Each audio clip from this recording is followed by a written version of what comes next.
I think a lot of people, when they think about climate change, they see, the polar bear melting on the ice caps and, the salmon going extinct. And I think those are really real issues.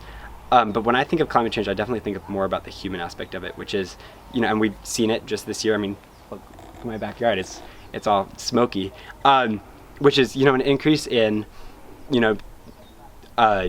natural disasters, which are going to kill millions of people over the course of my lifetime, an increase in fires, drier weather, less water, and climate change is really the exacerbator of all issues. So it's really hard to point to something and say this is because of climate change, but it's more that maybe there would be fires in Oregon right now if we never started burning fossil fuels. Would the fires be this big? Would the trees be so dry that the fire would spread so fast?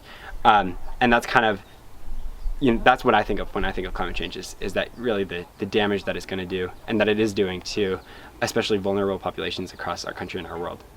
Well, I've lived in the high desert most of my life, so water is definitely huge. And more than water, just ecosystems on a whole.